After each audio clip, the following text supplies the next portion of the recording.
আপনি কথা নিশ্চয়ই শুনেছেন যে একটা সময় সোনার দাম মাত্র 200-400 টাকা ভরি ছিল। বাবা মায়ের মুখে বা দাদু ঠাকুমার মুখে এ কথা আপনি শুনে থাকবেন। তখন কেমন আফসোস হয় না, ইস, বাবা মা যদি একটু বেশি করে সোনা কিনে রাখতো কত ভালো হতো।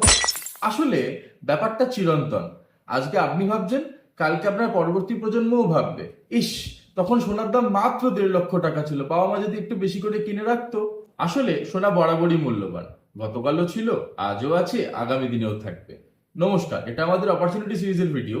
আজ আমরা সোনা নিয়ে কথা বলবো। আমি আপনাদের আজ সোনা সম্পর্কে একটা ছোট্ট টিপস দেব। আশা করি এটা আপনাদের কাজে লাগবে।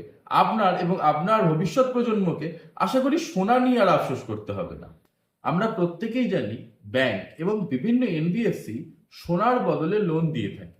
তারা জেনারেলি 20 থেকে 25% হেয়ার কাটে আপনাকে লোন দেয়।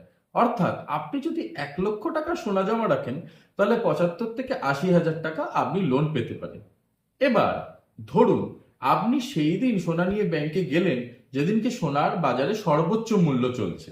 আপনি লোন পেলেন, পাওয়ার পরে সোনার দাম তার সর্বোচ্চ মূল্য থেকে 20-25% পড়ে গেল।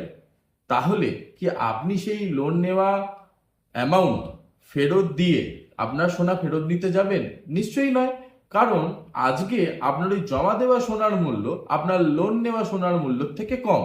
তাই ব্যাংক কখনোই চায় না যে সোনার দাম তার সর্বোচ্চ মূল্য থেকে 20-25%-এর বেশি পড়ে যাক, বা পড়ে গেলেও পড়ে থাকুক সেখানে। তাই যদি সোনার দাম 20 থেকে 25% পড়ে গিয়ে থাকে তার সর্বোচ্চ মূল্য থেকে, সেটাই সোনা কেনার সব থেকে ভালো সময়। তাহলে আমরা যদি বর্তমান বাজারের দিকে তাকাই, কিছুদিন আগেও সোনা প্রায় 1,80,000 টাকার কাছাকাছি চলছিল।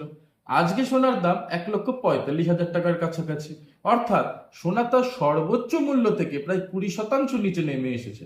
তাহলে এটা আপনার জন্য সোনা কেনার বেস্ট অপরচুনিটি হতে পারে। কারণ সব সুযোগ কিন্তু বারবার আসে না। ভালো লাগলে অবশ্যই একটা লাইক করবেন, আর আপনার কাছের মানুষ যারা সোনা কিনতে চায় তাদেরকে অবশ্যই শেয়ার করে জানিয়ে দেবেন। নমস্কার।